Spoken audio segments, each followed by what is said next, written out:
Tháng 7 năm 2000, trụ trì Thích Minh Thiện của ngôi chùa nhỏ Vạn Liên trên cao nguyên Lâm Đồng biến mất không dấu vết, để lại cho tăng chúng và dân làng chỉ những suy đoán mơ hồ về điều đã xảy ra.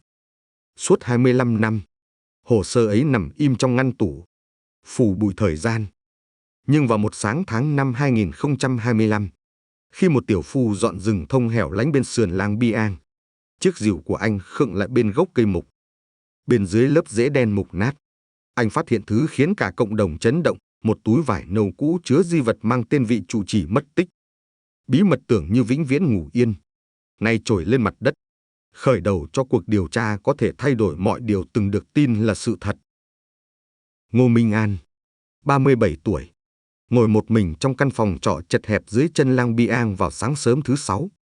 Ánh đèn neon ngoài hành lang hắt qua song cửa, quệt vệt sáng lạnh lên bức tường ẩm. Tiếng vo ve yếu ớt của chiếc tivi đời cũ lấp đầy căn phòng tĩnh mịch. Anh thở dài, vươn tay lấy điều khiển, lướt qua những kênh tin tức lặp đi lặp lại. Chương trình thường nhật vẫn chưa bắt đầu. Màn hình chỉ nhấp nháy những hình ảnh thử tín hiệu. Anh dừng ở kênh truyền hình Phật giáo, nơi một vị giảng sư mặc y vàng đang giảng pháp. Ánh sáng dịu của cửa sổ kính màu phía sau ông in thành vầng hào quang nhạt, còn tiếng chuông mõ nền vang nhẹ phía sau. Minh An lặng người. Giọng giảng sư, nhịp tụng chậm rãi, khiến ngực anh tê buốt. Suốt thời niên thiếu, tiếng tụng ấy từng vang lên dưới mái chùa Vạn Liên, nơi trụ trì Thích Minh Thiện, thầy anh, vẫn ngồi pháp tòa. Đã 25 năm kể từ đêm mưa thầy biến mất không dấu vết. Sự im lặng kéo dài ấy từng rút cạn đức tin trong anh. Minh An quay mặt khỏi màn hình, không dám đối diện những lời kinh từng mang lại sự an ủi. Đúng lúc đó, điện thoại bàn cũ kỹ reo, chuông chói tách bầu không lặng. Anh bước vào bếp, nhấc ống nghe, cố giữ giọng bình thản. Tôi nghe. Anh Minh An, đây là Trung úy Nguyễn Thanh Hải, đội điều tra hình sự công an tỉnh Lâm Đồng. Giọng nam đều và rõ qua lai. Chúng tôi gọi để thông báo, sáng nay, trong rừng thông lang Biang, một tiểu phu đã tìm thấy một túi vải nâu cổ. Bên trong có một y cà sa và một cuốn kinh Pháp Hoa khắc tên Thích Minh Thiện. Tay Minh An siết ống nghe, khớp ngón trắng nhợt. Anh chắc chứ? Giọng anh khàn, tim đập dồn trong lồng ngực. Chúng tôi đã niêm phong tang vật. Trung úy Hải trả lời bình tĩnh. Anh là người gần gũi cuối cùng với trụ trì Minh Thiện, nên cần anh đến xác nhận. Một xe tuần tra sẽ đón anh ngay bây giờ, nếu thuận tiện. Khoảng lặng kéo dài. Minh An nhìn quanh căn bếp bé. Hơi nước ấm còn đọng trên ấm điện.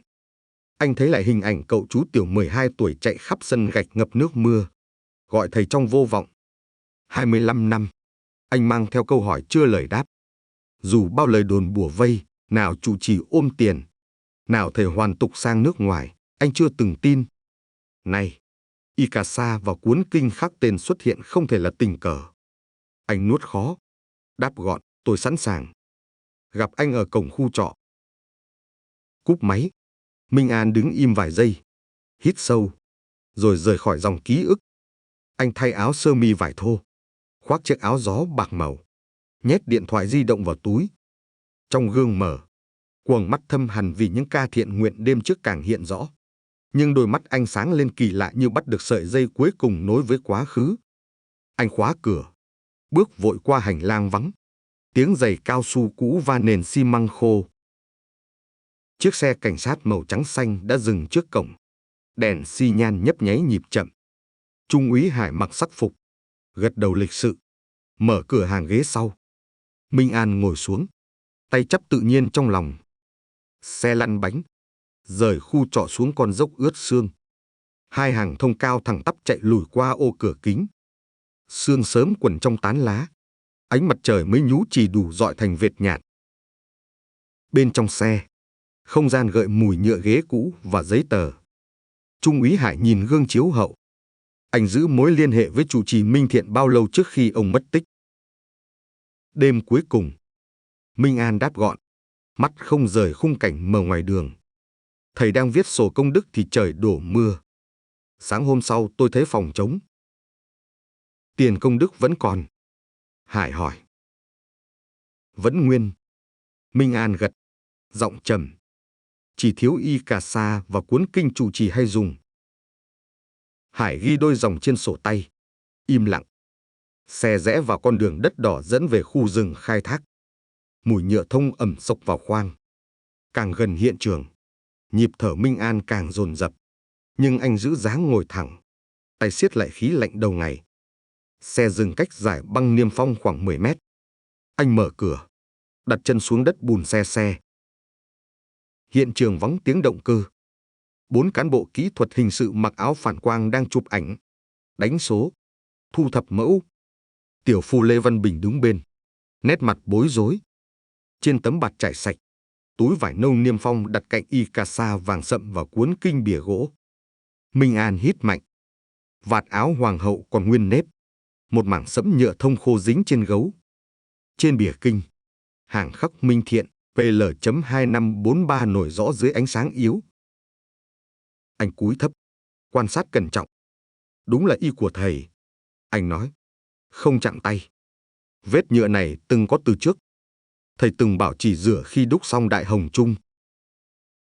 Hải gật đầu ra hiệu cho kỹ thuật viên tiếp tục. Một cán bộ thu gọn phần tóc vướng ở gáy kinh vào túi vật chứng. Minh An ngước lên, ánh mắt khô khốc nhưng kiên định. Hồ sơ mất tích sẽ được mở lại. Hải nói khẽ. Chúng tôi cần lịch lại toàn bộ sự kiện đêm mưa năm 2000, kèm danh sách tăng chúng khi ấy. Tôi có. Minh An đáp. Và nếu sổ giảng pháp 2000 không còn ở thư viện, thì ai đó đã cố giấu. Hải ghi thêm dòng nữa rồi gập sổ. Chúng tôi sẽ trích xuất. Ông ngừng, nhìn kỹ túi niêm phong. Anh ổn chứ? Minh An vẫn giữ mắt trên di vật. 25 năm qua, tôi chỉ chờ một dấu hiệu rằng thầy chưa rời bỏ chánh pháp. Hôm nay, tôi tin ngài vẫn ở đây, chờ được minh oan. Tiếng cưa máy xa vọng từ phía tây, gợi âm nền đơn điệu của rừng khai thác sáng sớm. Lá thông cao đổ xuống ánh nắng mỏng. Khung cảnh hiện trường in đậm trong mắt Minh An, dải băng niêm phong, khoảng đất ướt, mùi thông hăng ẩm quyện khói xe, y cà sa trải trên bạt.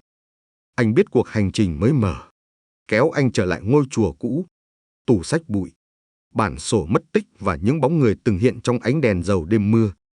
Anh hít sâu, thu vào lồng ngực mùi nhựa thông ngai ngái, như uống trọn thông điệp lặng thầm từ quá khứ, sẵn sàng đối diện mọi lời đồn ngờ vực đang chờ phía trước. Ngô Minh An đứng thẳng lưng bên mép bạt hiện trường, mắt không rời di vật. Cán bộ kỹ thuật hình sự đưa găng cao su mới, nhẹ giọng yêu cầu anh đeo trước khi tiếp cận. Anh luồn tay vào găng, lớp cao su dán chặt ra, lạnh buốt.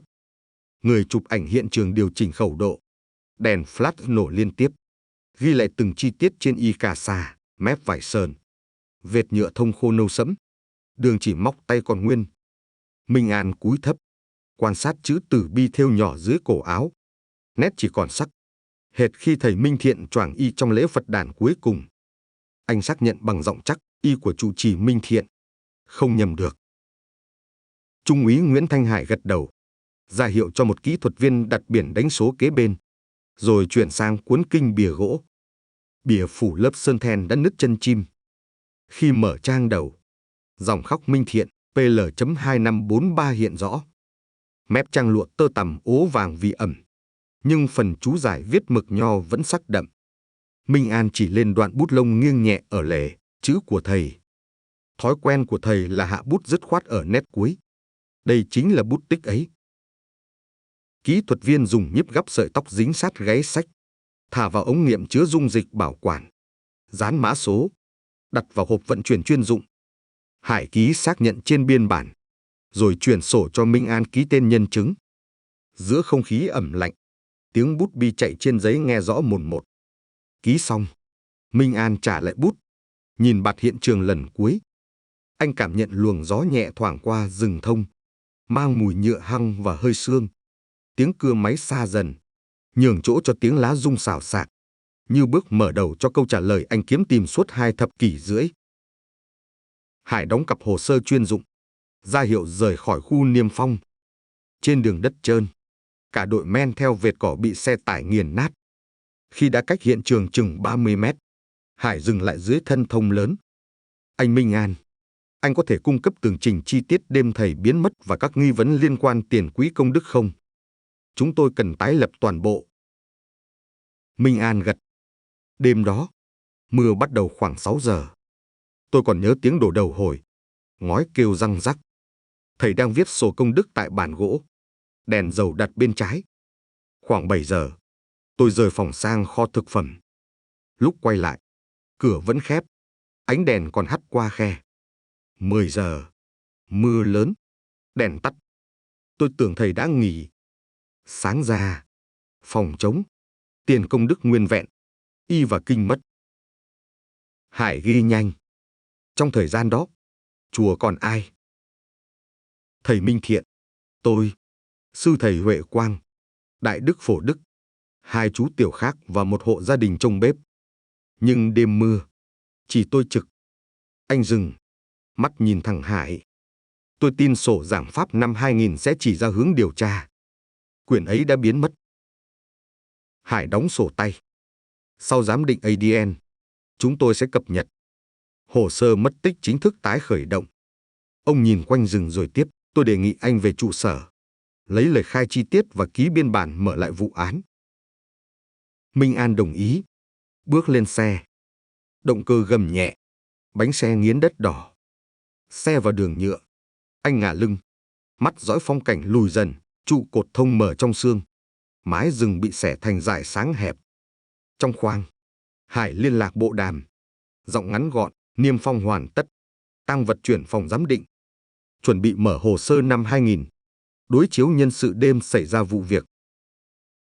Radio nội bộ lẫn tạp âm rẻ. Vọng tiếng xác nhận. Lúc ấy, Minh An sực nhớ cuốn sổ công đức đang viết dang dở đêm mưa. Anh hỏi Hải, sổ công đức có trong hồ sơ vật chứng không? Đội khám nghiệm năm 2000 thu giữ. Hải đáp. Chúng tôi sẽ đưa anh đối chiếu chữ viết để đối chứng bút tích. Xe rẽ vào cổng trụ sở công an huyện. Tường vàng nhạt, mái ngói nâu trũng, cổng sắt đen mở bán nguyệt. Hải trao thẻ khách, hướng dẫn Minh An qua dãy hành lang lát gạch xám đến phòng hỏi cung số 3.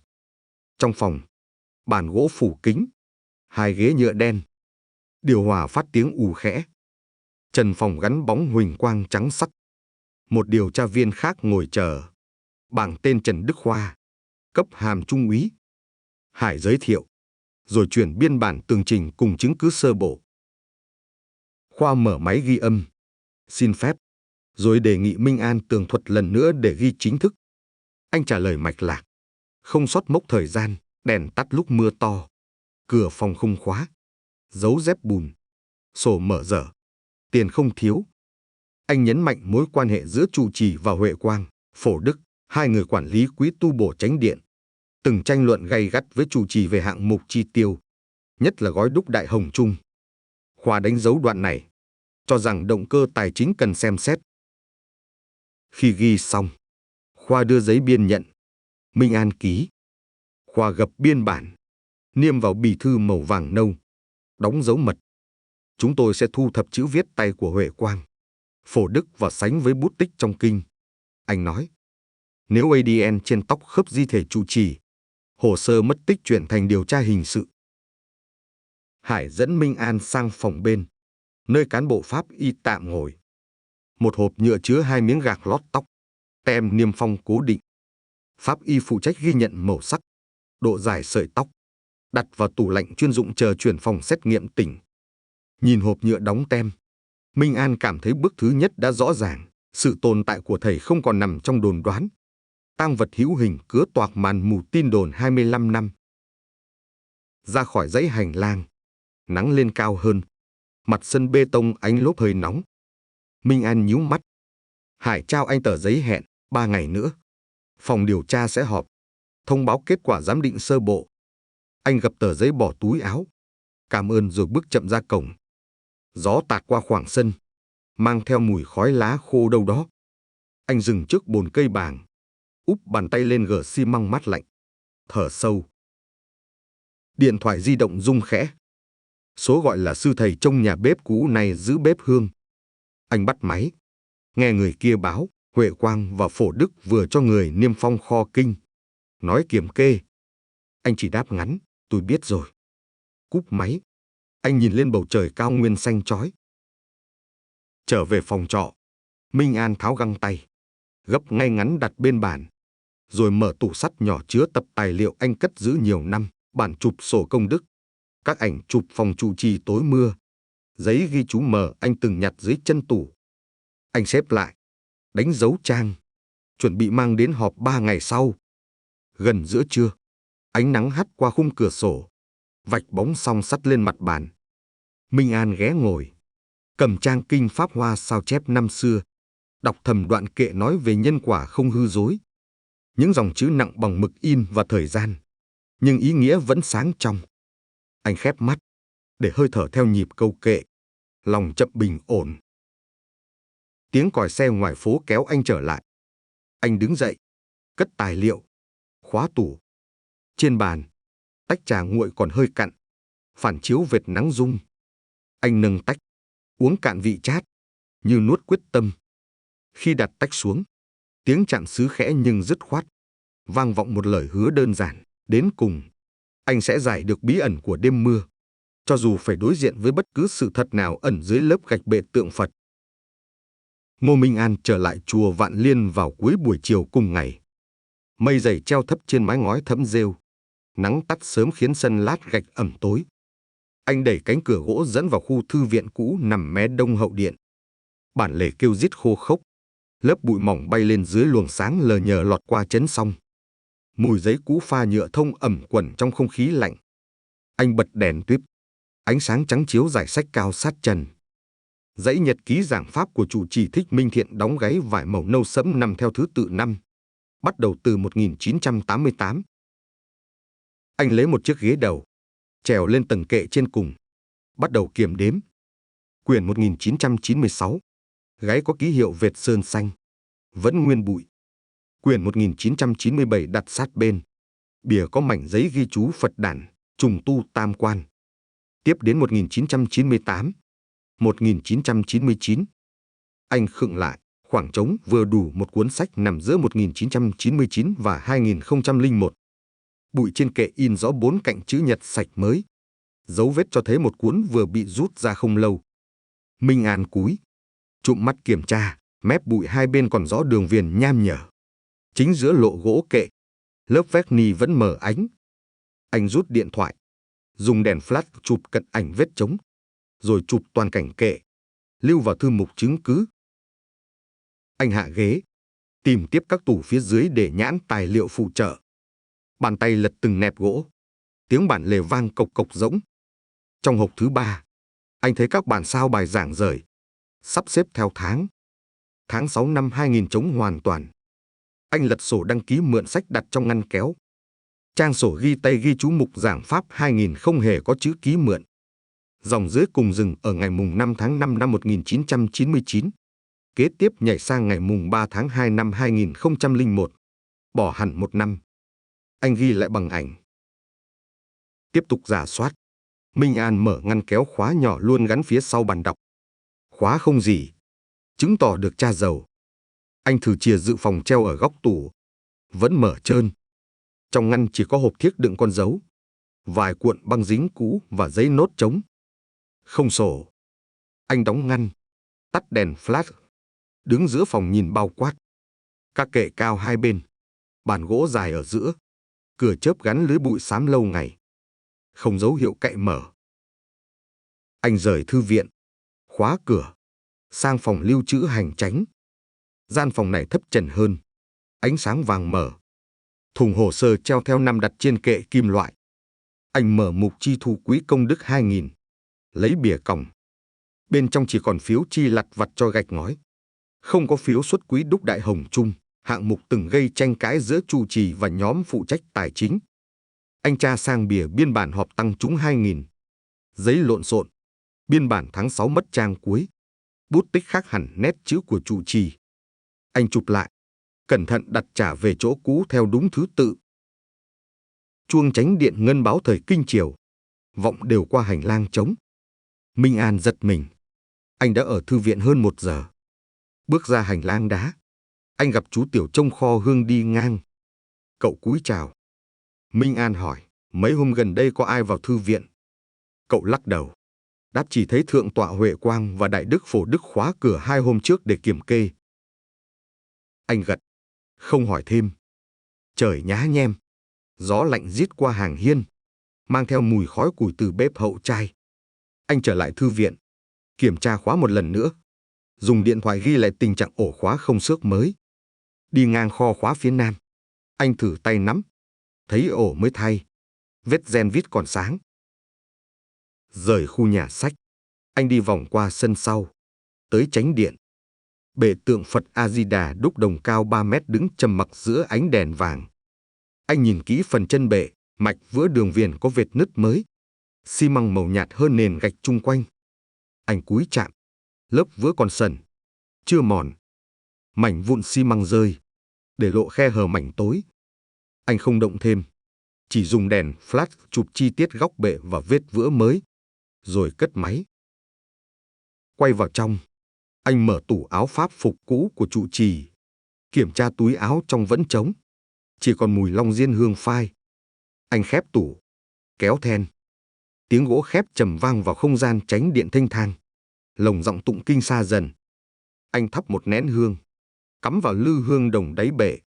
Khói mỏng uốn cong, hòa vào trầm hương cũ, vòng lên mái cong, như đường chỉ dẫn cho sự thật đang lộ dần. Rời chánh điện, Minh An về tăng xá, mở sổ tay ghi chép. Anh ghi rõ giờ vào thư viện, liệt kê bằng chứng, vị trí khoảng trống trên kệ, ảnh bụi, vết trống hộc lưu, biên bản năm 2000 thiếu trang, ký ức tranh luận về quỹ đúc chuông. Anh nhắc mình, không rời bản gốc. Tất cả ảnh đã lưu trong thẻ nhớ phụ. Ghi xong, anh chèn thẻ nhớ vào túi niêm phong mini, ký tên lên mép, đặt vào két sắt nhỏ có mật mã riêng. Đêm xuống nhanh, gió đổi dội qua những song cửa lách cách. Anh tắt đèn, nằm lắng tiếng lá va mái. Đầu óc chạy ra lại từng chi tiết, cuốn sổ 2000 biến mất nhưng kệ bụi phản ánh nó bị lấy gần đây. Thùng hồ sơ tài chính thiếu chứng từ lớn. Biên bản họp mất trang có thể chứa phản đối của trụ trì. Vết vữa mấy chân tượng. Mỗi điểm đều chỉ về cùng hướng, ai đó trong chùa đã can thiệp hồ sơ để che giấu. Anh nhắm mắt, ép mình ngủ. Nhưng hình ảnh khoảng trống trên kệ vẫn sáng rõ trong trí óc, như lời cảnh báo không lời. 6 giờ sáng hôm sau, anh trở dậy, pha trà gạo rang, uống cạn. Trước khi rời tăng xá, anh dừng dưới hiên, khoác áo gió, khóa cửa. Sương mù sớm phủ sân sau, hạt nước li ti vương trên tay áo. Anh đi thẳng tới khu phòng khách, báo với sư thầy phụ trách lễ rằng mình cần xuống tỉnh gặp điều tra viên, đồng thời xin phép trích lục toàn bộ danh mục sách thiếu. Thầy gật đầu, ngỡ ngàng khi nghe quyển 2000 không còn. Anh cầm tờ giấy xác nhận của thầy, gấp bỏ túi. Rời chùa, anh băng con dốc đất đỏ xuống bãi đậu, nổ máy xe máy cũ. Đường quanh núi vẫn ẩm, bánh văng bùn. Trong gương chiếu hậu, cổng tam quan lùi dần, nhưng tâm trí anh vẫn ở dải bụi trống trên kệ sách. Con đường phía trước gồ ghề, song tay lái anh vững, sổ 2000 phải được tìm thấy. Nó là mảnh còn thiếu trong chuỗi bằng chứng đưa vụ mất tích trở lại ánh sáng. Dù sổ biến mất, dấu vết của nó còn in trên bụi, và bất cứ điều gì từng được viết bởi bút lông của trụ trì Minh Thiện chắc chắn vẫn để lại một dấu vết ở đâu đó, chờ được khôi phục. Ngô Minh An dừng xe trước cổng tam quan, tắt máy, dẫn bộ qua sân gạch còn vệt sương. Đồng hồ chánh điện báo 8 giờ 15 sáng. Anh dạo bước về dãy tăng phòng cũ, nơi Thượng tọa Thích Huệ Quang dùng làm văn phòng tài chánh. Cửa gỗ mở hé. Bên trong, ánh đèn tròn vàng làm lộ bụi li ti lơ lửng. Huệ Quang, áo nhật bình nâu, ngồi sau bàn chất chồng sổ quỹ, đầu cạo nhẵn phản quang bóng đèn. Đối diện ông, Đại đức Thích Phổ Đức đang gập hồ sơ, chiếc kính gọng đen chễ mũi. Cả hai ngẩng lên khi Minh An bước vào. Anh chắp tay chào. Họ đáp lễ lấy lệ. Anh trình bày đơn giản, Công an tỉnh đã mở lại hồ sơ mất tích năm 2000 và yêu cầu rà soát toàn bộ chứng từ, đặc biệt sổ giảng pháp. Huệ Quang đặt bút xuống. Giọng nhỏ nhưng chắc, tăng chúng đã giao đủ hồ sơ năm ấy cho chính quyền. Nếu còn thiếu, chắc do thất lạc ở huyện. Ông đẩy một bìa cong sang phía Phổ Đức. Minh An nhìn lướt nhãn dán, chi thu năm 2001 đến 2002. Anh hỏi trực tiếp về quyển nhật ký giảng Pháp 2000. Phổ Đức ngẩng lên, nheo mắt sau kính. Sổ đó cũ kỹ lắm, có thể mục hỏng từ lâu. Ông lật bìa khác, rũ bụi, không nhìn Minh An. Huệ Quang khoanh tay, hỏi lại, công an có lệnh truy lùng không? Minh An rút phong bì công văn huyện cấp, đặt lên bàn. Huệ Quang mở, đọc lướt, đôi lông mày nhíu nhưng giãn nhanh. Giọng bình thản, tốt. Vậy cứ tra. Nhưng kho kinh khóa để tu sửa ngói, anh không vào được đâu. Minh An gật, xin phép xem mục lục tạm thời. Phổ Đức đứng dậy, dẫn anh sang phòng lưu trữ liền kề. Gian phòng hẹp, tường sơn vôi loang, tủ kim loại xếp chật lối đi. Tiếng khóa lách cách vang. Phổ Đức kéo cánh cửa sắt trượt, bật đèn tuyếp. Ánh sáng lạnh trắng phủ lên hàng hồ sơ dán nhãn 5.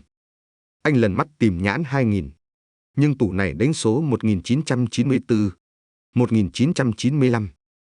Huệ Quang bước vào sau, cầm chìa ổ khác, mở tủ thứ 2. Hàng nhãn nhảy từ 1996 tới 1999 rồi sang 2001. Khoảng trống giữa hai gáy bìa không hề có nhãn. Minh An đo khoảng lách trống, rộng đúng một bìa còng. Anh giữ im lặng, chụp ảnh lướt bằng điện thoại. Phổ Đức đóng tủ, giải thích năm 2000 gộp chung với 1999 do trùng hạng mục trùng tu. Huệ Quang chen vào, nhắc anh rằng giấy mục lục chung đã nộp cho phòng nội vụ. Minh An không tranh cãi. Anh quay sang giá sách thấp bên tường, nơi xếp sách tham khảo quản trị tự viện. Tay chạm gáy cuốn quản lý tài chánh tự viện, tái bản 1998. Anh kéo thử. Sách dính bụi, bìa giấy cartoon đã ố vàng. Khi rút ra, gáy kế bên lung lay khiến hai cuốn đổ rơi xuống sàn. Đánh thịch. Tiếng động vang trong gian hẹp. Huệ Quang nhíu mày, bước đến cúi nhặt. Minh An cũng quỳ, vô tình lật trang đầu cuốn tài chánh đang cầm. Giữa lề dưới, mực bút lông nâu phai ghi nắn nót, Huệ Quang, Phổ Đức biển thủ quỹ công đức và phóng sinh. 14600, MT, 3 chữ cuối viết tắt theo thói quen của Chu Chi, Minh Thiện. Mắt anh dừng ở dòng chữ, tim thắt. Anh lật thêm mấy trang, nhưng không có bút tích khác. Huệ Quang chìa tay, để tôi cất lại. Minh An ngẩng, giữ quyển trong tay. Bình tĩnh, sách tham khảo không thuộc diện mật. Tôi cần mang photo phục vụ điều tra. Sẽ có biên nhận. Anh rút trong túi phong bì in sẵn, ghi dòng mượn tạm cuốn quản lý tài chánh tự viện. Ký tên, đặt lên mép giá. Huệ Quang nhìn anh vài giây, nhận biên nhận. Không ký, chỉ gật. Anh đứng lên, phủi bụi quần, nhét quyển sách vào túi vải. Trước khi rời, anh rà khắp khung tủ xem có camera nội bộ. Chỉ thấy dây điện cũ cụp vào tường, ống nhựa trống. Bước ra hành lang, anh nghe tiếng Huệ Quang đóng cửa sắt, sập ổ khóa. Âm thanh kim loại vang chói, theo cùng tiếng tháo bóng đèn tuyếp. Cả gian phòng chìm tối. Minh An bước xuống thềm. Nắng quãng trưa gắt khiến anh nhíu mắt. Bên ngoài, sân gạch đỏ vằn loang hơi nóng. Anh hướng tới phòng khách. Báo sư thầy lễ nghi rằng đã lấy sách theo yêu cầu công văn. Thầy lễ nghi ghi vào sổ mượn, đóng dấu. Trên đường về, anh ghé quán photocopy nhỏ dưới phố. Nhân viên quấn bìa sách vào máy tự động. Ánh đèn máy quét xanh lơ từng trang. Minh An đứng canh, lưng áo thấm mồ hôi, mắt không rời cạnh trang lề để đảm bảo từng dòng chữ biển thủ quỹ rõ nét. Bản sao in xong, anh kiểm tra, bút lông nâu mở nhưng đọc được. Anh đóng tập, trả gói sách gốc vào túi niêm ni lông, dán băng, ký nhãn giữ nguyên hiện trạng, chuyển ca tỉnh. Anh rời quán, lái xe thẳng về huyện. Tại phòng điều tra, Trung úy Trần Đức Khoa trực. Minh An giao gói sách, nộp bản sao và ảnh tủ hồ sơ thiếu mục. Khoa mở niêm, soi kính lúc dòng bút ghi ngày 14 tháng 6. Chữ này khớp mẫu viết tay chủ trì. Anh ta nói, lật sổ đối chứng. Dấu mực noodle màu sepia, chủ trì hay dùng đầu năm 2000. Khoa ghi biên bản thu giữ, ký, rồi đưa Minh An biên nhận. Chúng tôi sẽ trưng cầu giám định chữ ký tắt MT cùng mực. Anh nói. Minh An hỏi, khi nào khớp? Anh có thể cấp bản sao để tôi hỗ trợ tìm đường tiền. Khoa gật, sau khi Viện Khoa học Hình sự xác nhận, chúng tôi chia sẻ. Hải bước vào, tay cầm bì thư mới. Kết quả ADN sơ bộ. Anh thông báo. Mẫu tóc khớp 99,7% với mẫu lược trụ trì lưu hồ sơ năm 2000.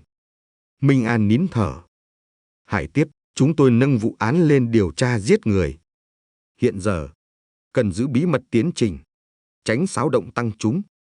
Anh tiếp tục theo dõi mọi động thái tại chùa, nhưng không đối đầu.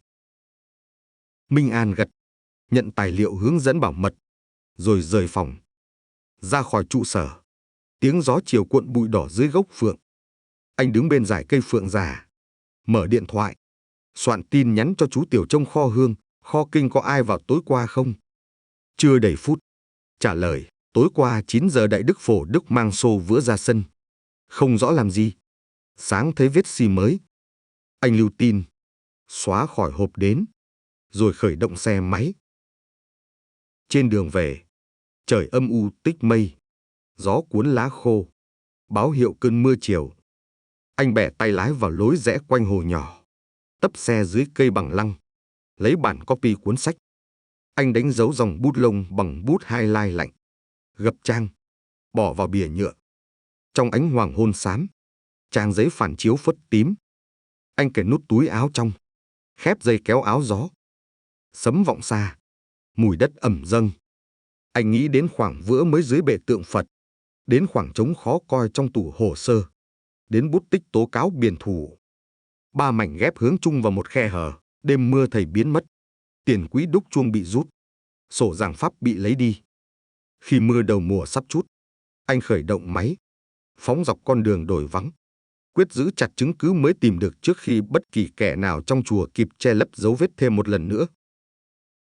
Ngô Minh An rời phòng lưu trữ khi trời đã xế, mặt sân gạch loang những vệt nắng cuối. Anh men theo hành lang sau chánh điện tới vườn tháp, nơi pho tượng Phật A-di-đà mới dựng đứng quay lưng về rừng thông. Vừa rẽ qua gốc bồ đề, anh khựng lại. Dưới bệ tượng, Thượng tọa Thích Huệ Quang và Đại Đức Thích Phổ Đức đang cúi sát mặt đá. Huệ Quang cầm đầu đục thép, Phổ Đức giữ búa gõ liên tục vào đường vữa mảnh phía sau chân tượng. Âm kim loại khô khốc dội trên nền đồng, tách rõ khỏi tiếng gió thổi lá. Minh An lùi trong bóng cây, bật camera của điện thoại, mở chế độ im lặng. Trên màn hình, đường vữa vỡ ra từng mảnh nhỏ, lớp xi cũ bong, để lộ khe hở tối cỡ một bàn tay. Huệ Quang trượt 2 ngón vào khe, giật nhẹ.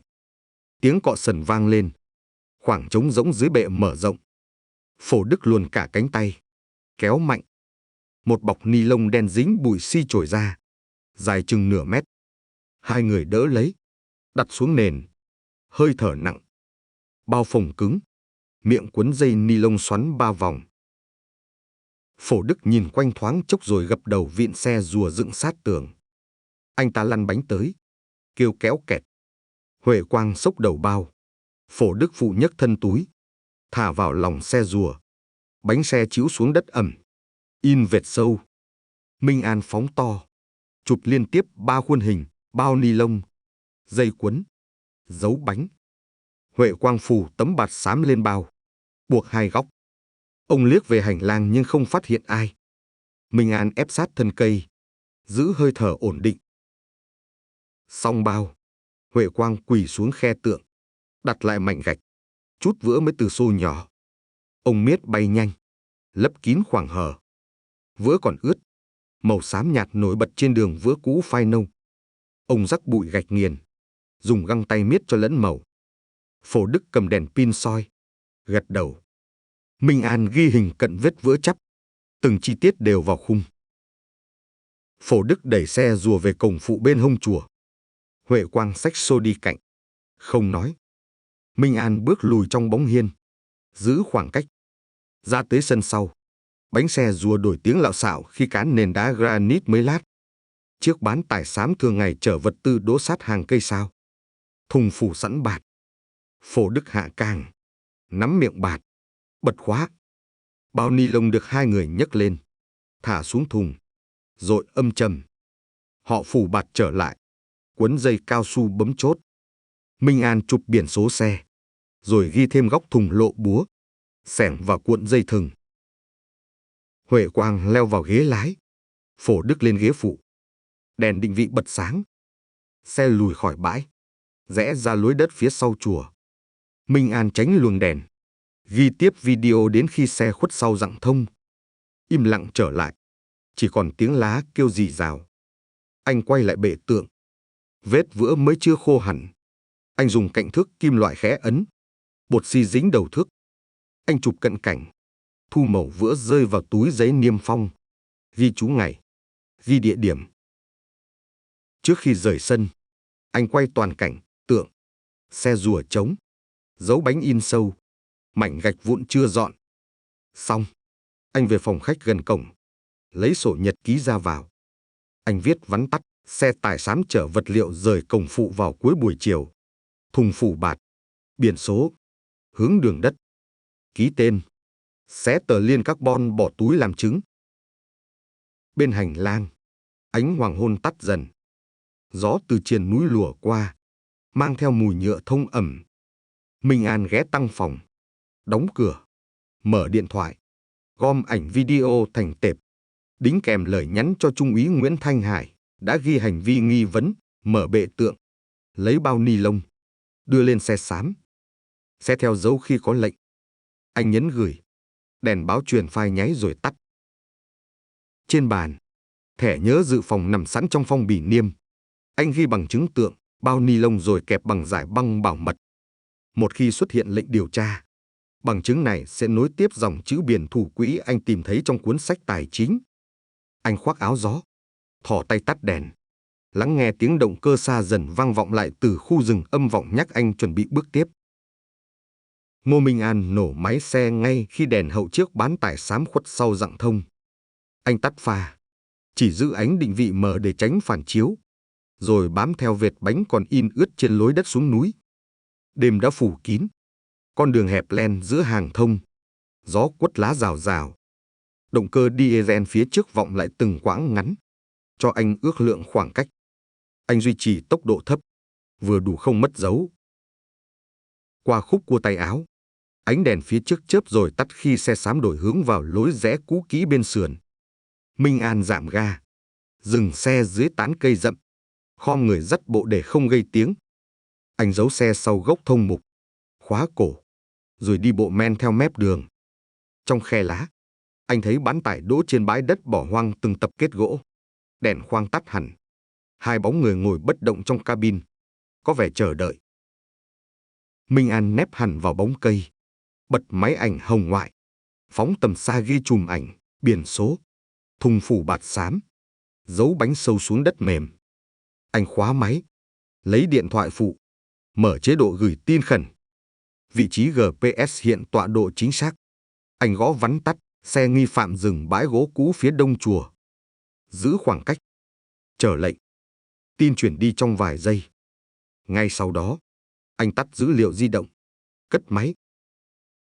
Gió núi chuyển ràn rạt, mang mùi nhựa thông hăng. Đèn trong cabin xe xám bật sáng chớp nhoáng, rồi phụt tắt. Chiếc xe vẫn không nhúc nhích. Minh An tiếp tục ghi một đoạn video im lặng phòng trường hợp họ rời đi. Ống kính bắt từng cử động nhỏ, Huệ Quang nghiêng đầu, dường như dò tín hiệu. Phổ Đức gục vai trên vô lăng. Anh nén thở, giữ tay máy ổn định. Từ xa, phía con dốc dẫn xuống thị trấn, ánh đèn pha thấp của một xe không bật còi hiện thoáng qua tán lá rồi tắt ngay. Minh An nhận ra nhịp đèn chuẩn bị của đội hình sự. Anh lùi 2 bước, nấp sâu hơn vào bóng thân thông, che mặt bằng vành mũ, đảm bảo mình không bị chiếu sáng khi xe công vụ vượt qua. Trong tay, bộ đàm mini kêu một tiếng tạch rất nhẹ, tín hiệu xác nhận tin nhắn đã nhận. Anh không đáp lại, chỉ siết chặt nút an toàn, sẵn sàng rời hiện trường khi lực lượng đến. Chiếc bán tải xám vẫn nằm im trong khoảng tối bãi đất. Không có thêm hành động nào từ cabin. Bao ni lông phủ bạt vẫn nằm nguyên thùng. Minh An nhìn về hướng con dốc. Luồng sáng thấp của xe tiếp viện vừa tắt hẳn để đảm bảo bí mật tiếp cận. Anh gài máy ảnh vào túi trong áo khoác, lui về phía xe máy, không quên che giấu chân bằng cành lá khô. Nhiệm vụ bám đuôi và truyền tọa độ đã hoàn tất. phần còn lại giao cho đội hình sự. Anh ngồi lên yên, vẫn để máy tắt, lắng tiếng gió quật tán cây và tiếng máy diesel xa xạ của xe xám. Khi chắc chắn lực lượng đang khép vòng ngoài, anh cho xe trôi nhẹ xuống lối phụ dẫn về thị trấn, không bật đèn, để lại bãi gỗ và hai bóng người kia trong im lặng dày đặc của đêm. Phía sau, tiếng lá thông xào xạc dần chìm, nhường chỗ cho nhịp tim anh đập thắt, bằng chứng anh vừa chuyển sẽ bắt đầu khâu cuối của cuộc điều tra kéo dài 25 năm. Chiếc bán tải xám rời bãi gỗ chừng một khúc cua thì gác bánh lên con lộ đá lởm chởm dẫn ra mỏm Bồ Đề, một mũi đất nhô khỏi triền núi, trống trải và dốc đứng xuống vực sâu. Không đèn đường, chỉ có vệt sáng đèn định vị quệt qua mặt đá lởm chởm. Xe dừng sát rìa an toàn, động cơ tắt. Gió lồng vào vách, thổi áo tu sĩ bay phần phật. Thượng tọa Thích Huệ Quang bước xuống trước, nắm mép bạt, lôi bao ni lông đen ra thùng. Bao nặng đến nỗi đầu dây buộc lún sâu vào lớp nhựa. Đại đức Thích Phổ Đức vòng qua đuôi xe, đỡ phần đáy. Cả hai khom lưng kéo lê túi đến mép dốc. Họ không bật đèn pin, nhưng ánh trăng mờ vẫn kịp chiếu lên vệt xi măng bám dày mặt bao. Khi miệng bao vừa chạm rìa đất, tiếng loa trầm bật từ bóng tối sau lưng. Công an. Bỏ bao xuống. Đứng yên. Đèn pha trắng lóa quét thẳng thân xe xám. 3 cảnh sát hình sự áo chống đâm từ lối mòn. Súng lục hạ thấp. Huệ Quang buông tay trước, lùi nửa bước, tay nhấc về phía ống tay áo như muốn cởi găng. Phổ Đức quay phắt, định đẩy bao xuống. Một trinh sát lao tới, ghì khuỷu, quạt cánh tay, còng chặt. Bao ni lông rơi phịch, lăn nửa vòng, tách mép dây, để hở gáy cuốn sổ vải nâu và đầu khúc xương quấn vải vàng úa. Trung úy Nguyễn Thanh Hải bước khỏi xe công vụ, đọc rõ ràng: bắt người phạm tội quả tang về hành vi tiêu hủy chứng cứ liên quan vụ án giết người xảy ra năm 2000. Phổ Đức im bặt, hơi thở khò khè. Huệ Quang bị tra còng kết hợp dây rút, đứng trầm mặt. Hải ra hiệu kỹ thuật viên quay phim. Ánh hồng ngoại ghi chi tiết từ nút dây ni lông đến vết xi măng loang. Kẻng đo cân cầm tay cho số gần 30 kg. Cảnh sát ghi vào biên bản, dán nhãn bao ni lông đen tang vật nghi hải cốt. Kỹ thuật viên mở miệng bao. Đầu tiên là cuốn giảng pháp 2000, bìa vải nâu, trang ngày 14 tháng 6 gạch đỏ dòng phải kiểm toán quý chuông. Kế tiếp, nhật ký ra bìa đen, ghi đến ngày 15 tháng 7 năm 2000, trang sau cùng chấm giờ đoạn nghi biển thủ. Bên dưới, bó xương cẳng tay, xương ống, một mảnh sườn, tất cả quấn vải vàng dính bột xi. Hải dọi đèn, thấy ký tự MT thêu chỉ nâu còn nửa nét trên vải. Biên bản hiện trường lập nhanh, vị trí mỏm Bồ Đề, tang vật, dấu giày đế trăng khuyết và đế chữ nhật quanh chỗ túi rơi, biển số xe, dụng cụ xẻng, cuốc, cuộn dây thừng phủ bụi xi. Sau khi chụp ảnh, lực lượng thu toàn bộ vào túi chứng cứ đánh số, niêm phong, đặt trong thùng nhựa. Huệ Quang xin nói nhưng Hải giữ quy định. Anh có quyền trình bày tại phòng hỏi cung. Ở đây chỉ ghi nhân thân, lập biên bản. Phổ Đức nhìn túi chứng cứ, mặt tái xanh, môi run. Anh ta lý nhí chỉ che giấu, không muốn hại ai, nhưng câu rời rạc, không thành lời khai chính thức. Trong lúc đội hình sự còng tay hai nhà sư áp giải về xe, một tổ khác theo lệnh thiếu tá Phạm Việt Sơn trở lại chùa, khống chế phòng tài chính và thu đôi giày, găng vữa, ổ cứng máy tính. Tin nhắn mã hóa xác nhận nhiệm vụ song song đến điện thoại Hải. Anh gấp máy, ra hiệu rút quân. Đèn pha chiếu vệt sáng cuối cùng lên vực, soi gió thốc phần vải vàng trên khúc xương vừa lộ. Minh An không bước vào vòng sáng. Từ bìa rừng, anh quan sát quá trình niêm phong. Mọi khung hình trọng yếu anh đã ghi từ xa bằng camera hồng ngoại cầm tay. Khi xe công vụ chở nghi phạm khuất sau khúc cua, anh mới thở ra dài, tắt máy quay, đặt thẻ nhớ dự phòng vào phong bì, ký niêm. Trên đường trở lại thị trấn, tiếng lá thông đuổi gió men theo triền núi, còn tiếng đá sạt bên vực nhắc anh tới cuốn sổ vải nâu manh mối cuối cùng của trụ trì Minh Thiện đã trở lại ánh sáng sau 25 năm bị vùi lấp. Phòng hỏi cung số 4 vắng gió, chỉ còn tiếng quạt trần xoáy chậm. Thượng tọa Thích Huệ Quang ngồi bên trái, còng kim loại khép hở trước bàn. Đại đức Thích Phổ Đức đối diện Trung úy Trần Đức Khoa, đầu cúi, hai tay đan vào nhau. Trên mặt bàn gỗ, Khoa bày 3 tang chứng, cuốn giảng pháp 2000, cuốn nhật ký ra và dải vải vàng thêu nửa chữ MT quấn quanh đoạn xương cẳng tay. Máy ghi âm đặt giữa, đèn đỏ chớp. Khoa mở sổ giảng tới trang 14 tháng 6, hàng chữ mực nâu đậm gạch 3 nét dưới câu kiểm toán quý chuông. Nghi biển thù. Anh nhìn thẳng Phổ Đức, trang này do chủ trì Minh Thiện ghi. Cuốn sổ mất từ năm đó. Hôm qua lực lượng thu trong bao ni lông các anh định vứt xuống vực. Phổ Đức liếc tang vật, mắt tránh ánh đèn trần. Khoa xoay sang Huệ Quang, nhật ký cá nhân của trụ trì cũng nằm trong bao. Trang cuối dừng ngày 15 tháng 7 năm 2000. Đúng đêm mưa thầy biến mất. Hai người giải thích sao? Huệ Quang đáp khô, chúng tôi im lặng cho đến khi có luật sư. Khoa gật, không tranh cãi. Anh rút bìa ảnh, vết vữa mới dưới bệ tượng. Dấu giày in trên xi ướt. Găng vữa và cuốc xẻng dính xi thu trong thùng xe. Ảnh cuối phóng to đế giày trăng khuyết của Phổ Đức đặt cạnh dấu in bể. Khoa nói nhỏ nhưng rõ, vật lý so dấu giày trùng khớp. Hóa nghiệm xi ở bệ và xi trên găng cùng thành phần.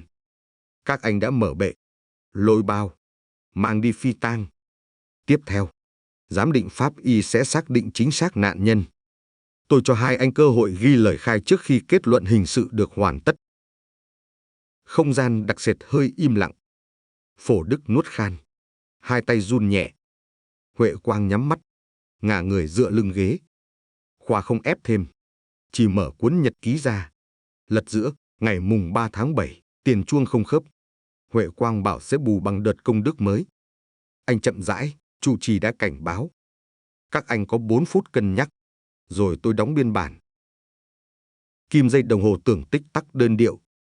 Phổ Đức hít một hơi ngắn, ngước nhìn sàn, môi mấp máy, thầy dọa công khai. Lúc đó trời mưa, chỉ có kho gỗ sáng đèn. Thầy nói sáng mai lên tỉnh hội. Thượng tọa giữ thầy lại. Tôi khóa cửa cho khỏi ai nghe. Tôi không ngờ thượng tọa dùng dây chuông. Huệ Quang mở mắt, liếc Phổ Đức, giọng căng, tôi chỉ muốn thầy ngưng kích động. Thầy vấp, ngã, dây kéo theo. Chúng tôi hoảng. Khoa hỏi, ngã hay siết cổ? Huệ Quang im. Phổ Đức nói nhỏ, không nhìn sang, thầy vùng. Thượng tọa giữ, dây quấn cổ. Thầy không còn thở. Câu vỡ ra, phòng lặng tuyệt. Khoa ghi ngắn vào biên bản, Phổ Đức thừa nhận dây chuông siết cổ Huệ Quang tham gia. Anh tiếp, sau đó hai anh làm gì? Phổ Đức lau trán, gói thầy vào vải vàng, bọc ni lông. Tượng Arida mới đúc còn đặt ngoài sân, chưa an vị. Chúng tôi đào hố trong bể, chôn. Tôi chám xi, y cà sa và kinh pháp hoa thì mang lên rừng, giả cảnh bỏ chùa. Khoa chỉ giải vải vàng thêu MT, đây cắt từ lớp bọc ngoài. Giải thích vết xi măng trên vải. Phổ Đức lý nhí, xi trộn vội, dính vào vải khi buộc. Huệ Quang nói chen, giọng dằn, thầy ấy sai trước. Tiền chuông nộp chậm vì Phật tử hứa nhưng chưa gửi đủ. Tôi trám quỹ để kịp khánh thành, không phải biển thủ. Khoa đáp bình thản, dòng sổ chi ghi rõ, rút 3 lần tổng cộng 80 triệu. Không chứng từ. Phật tử xác nhận đã nộp. Đây là lạm dụng tín thí, không phải tạm ứng. Huệ Quang siết hai tay còng, hơi cúi vai. Khoa đóng sổ giảng, chèn bìa cứng, đưa cho thư ký niêm phong. Anh đọc chốt, Huệ Quang Phổ Đức đồng ý ký biên bản ghi lời khai. Kết quả giám định pháp y sẽ bổ sung sau. Quyền trình bày tiếp dành cho luật sư. Hai nhà sư ký. Nét Huệ Quang mạnh. Phổ Đức run. Biên bản hoàn tất. Máy ghi âm tắt. Trinh sát dẫn nghi phạm về phòng tạm giữ. Còn lại Minh An, Khoa và Hải trong phòng. Hải thở ra, thú tội đủ căn cứ. Khi ADN chính thức, hồ sơ khép. Minh An gật, mắt dừng ở sổ giảng niêm trì vừa đặt vào hộp. Tiếng khóa kêu click khô. Khoa chụp chìa, trao cho cán bộ kho vật chứng. Dặn, niêm tủ số 17. Anh quay sang Minh An, anh về nghỉ. Bảo quản bản sao. Khi viện kiểm sát cần, họ sẽ gọi. Minh An nắm chặt quai túi đựng thẻ nhớ chứng cứ, bước ra hành lang. Ánh sáng đèn tuýp gắt, sàn bóng loáng hắt ảnh anh đổ dài. Qua cửa lưới, trời sớm nhạt màu chì, sương lãng đãng, tiếng xe ngoài đường lép bép nước đọng. Anh hít luồng khí mát, thấy ngực nhẹ đi, trụ trì Minh Thiện đã được gọi đúng tước vị. Cái chết không còn bị gắn mắc mất tích bí ẩn. Cuối hành lang, hộp plexiglass trong xe đẩy pháp y vẫn chứa xương bọc vải. Nhân viên y tế lót miếng mút, đẩy đi lấy mẫu tủy. Anh đứng nép tránh đường đẩy, nhìn mảnh vải mờ tê rung khe khẽ theo bánh xe. 4 con chữ thêu chưa chọn nhưng đủ. Giống chứng cứ cuối cùng để khép lại im lặng đã kéo quá phần tư thế kỷ. Anh đưa tay lên ngực, chạm túi áo nơi chứa kinh pháp hoa bản sao. Tự nhủ công việc chưa kết thúc, nhưng sự thật đã đứng vững. Phía xa, tiếng chuông canh 2 chùa lộp cộp vang lên. Khớp nhịp bước chân anh rời khỏi dãy phòng hỏi cung, hòa lẫn trong hơi sương đầu ngày. Một tuần sau khi bản lời khai khớp với tang chứng, Viện Kiểm sát tỉnh Ký quyết định khởi tố Thượng tọa Thích Huệ Quang và Đại đức Thích Phổ Đức về 3 tội danh: giết người, che giấu tội phạm và lạm dụng tín thí. Trung úy Nguyễn Thanh Hải trao lệnh vào buổi sáng làm việc đầu tuần. Hai nhà sư im lặng nhận bản cáo trạng, chỉ lướt mắt qua dòng khung hình phạt cao nhất, tù trung thân hoặc tử hình rồi ký xác nhận đã nghe đọc. Phòng kỹ thuật hình sự đồng thời gửi kết quả cuối cùng, chuỗi ADN tách từ mảnh xương cẳng tay khớp hoàn toàn mẫu tóc trụ trì Thích Minh Thiện lấy trong tủ vật chứng năm 2000. Đồng vị trong xi măng bám vải trùng thành phần xi lấp bệ tượng. Bản giám định được đóng dấu đỏ, kèm lời kết xác định danh tính người chết.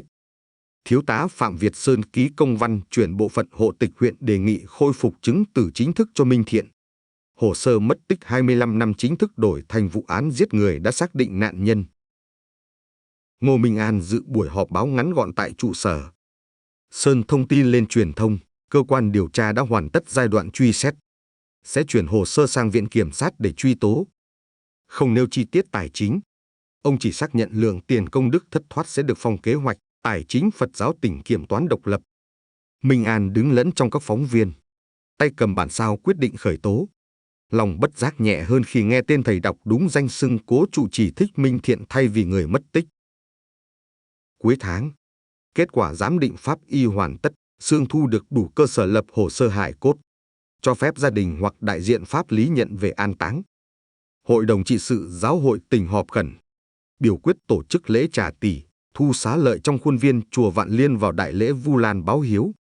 Ủy ban Nhân dân huyện ban hành chỉ đạo bảo đảm an ninh, cho phép đông đảo Phật tử tham dự. Ngày Vu Lan, trời Lâm Đồng quang đãng khác thường. Từ sớm, đoàn xe cảnh sát hộ tống hộp đựng xá lợi trụ trì Minh Thiện từ nhà tang lễ về chùa. Hộp meca trong suốt niêm trì mở trước tam quan, chuyển vào long đỉnh gỗ mít sơn son, phủ gấm vàng. Minh An đi sau, cầm bình bát chứa cho còn nóng nhẹ. Hơn 300 Phật tử đứng kín sân, chắp tay. Chuông đồng ngân 3 hồi, tiếng mõ trầm theo. Thượng tọa trụ trì tạm quyền sướng pháp danh người quá cố. Bài kệ truy tán vang ngắn, đúng nghi thức. Sau phần nhiễu tháp, long đỉnh được đưa đến chân tháp tổ. 3 vị hòa thượng trong hội đồng trị sự hạ niêm, đặt hộp xá lợi vào hộ khẩu bằng thất bảo, niêm ấn sáp. Tấm bia đá khắc giác linh cố trụ trì Thích Minh Thiện được dựng trước cửa tháp. Dưới khắc ngày sinh, ngày viên tịch ghi theo lịch Phật giáo 25 năm trước. Minh An giữ im lặng gần suốt buổi. Chỉ khi chuông báo bế mạc gõ hồi cuối anh mới tiến vài bước, đặt trước tháp một bát cơm trắng và chén nước, nghi thức mà 25 năm qua anh chưa một lần được làm trọn. Anh cúi đầu, niệm nhỏ một đoạn pháp hoa, nhược nhân dục liễu chi, tam thế nhất thiết Phật. Bên hiên chánh điện, thiếu tá Sơn và trung úy Hải đứng quan sát. Hải trình Minh An biên bản hoàn tất việc thu hồi 210 triệu đồng tiền quỹ rút trái nguyên tắc, cùng danh sách tài sản chùa tạm thời phong tỏa phục vụ điều tra dân sự về lạm dụng tín thí.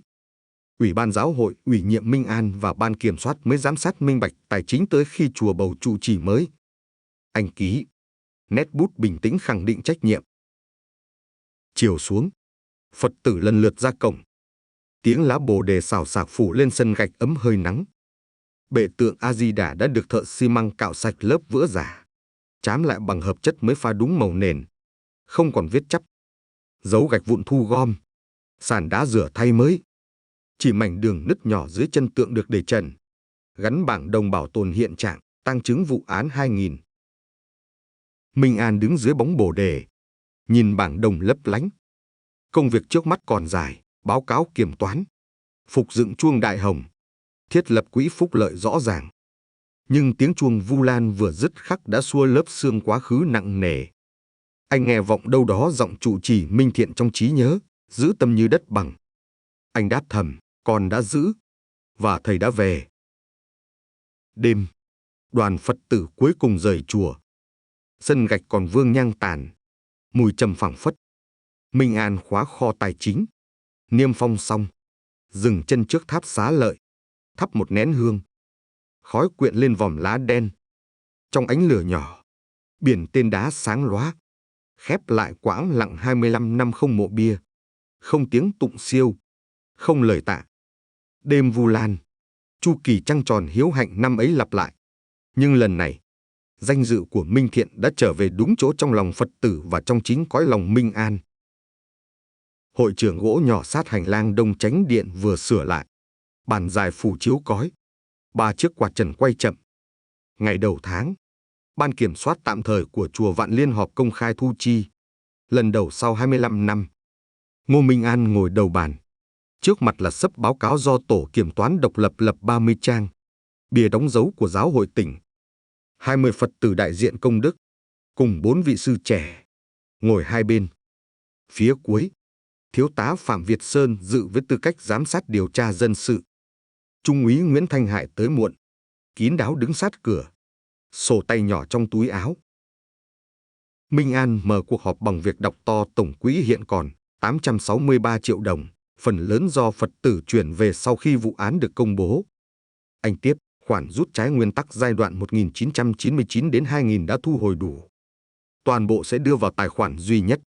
Dưới giám sát 3 bên, ban kiểm soát, giáo hội tỉnh, đại diện Phật tử. Anh chuyển tờ kế hoạch chi chiếu lên tường, mục hoàn thiện đại hồng chung chiếm 45%, mục quỹ y tế học bổng 25%, tu bổ thư viện và kho kinh 20%, 10% còn lại dự phòng cứu trợ thiên tai. Không có tiếng phản đối. Một bác nông dân tóc bạc đứng lên, tiền chúng tôi gửi từ năm đó. Này xin giao cho chú An điều hành. Chỉ cần rõ ràng. Minh An đáp ngắn, sổ phụ sẽ dán bảng tin mỗi quý. Ai cũng kiểm được. Phòng họp gật đầu rì rầm tán thành. Sau phần tài chính, Minh An công bố quyết định của Hội đồng trị sự, bổ nhiệm anh làm trưởng ban trùng tu chùa 6 tháng. Tới khi bầu trụ trì mới. Công việc đầu tiên, dựng lại đại hồng chung mà 25 năm trước mới chỉ đúc phôi.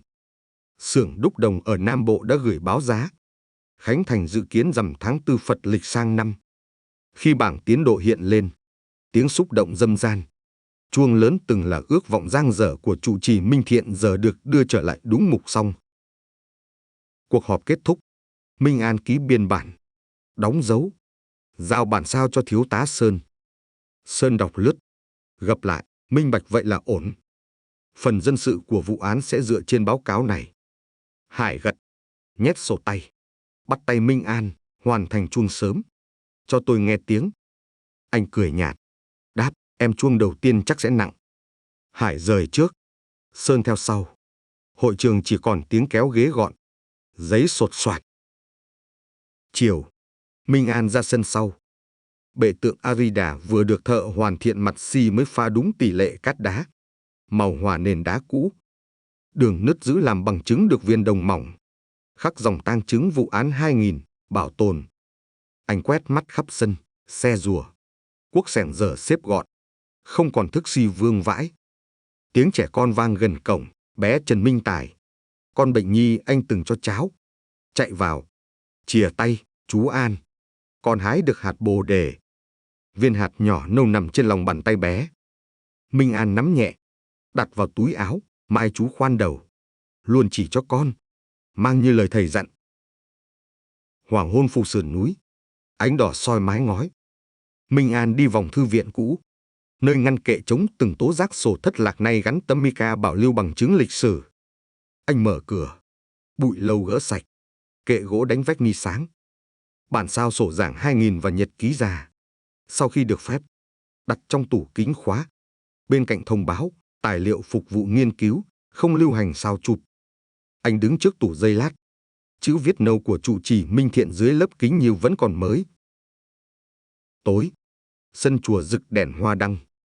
Lễ phát nguyện tái thiết gọn, không loa, chỉ vòng nến quanh tháp tổ.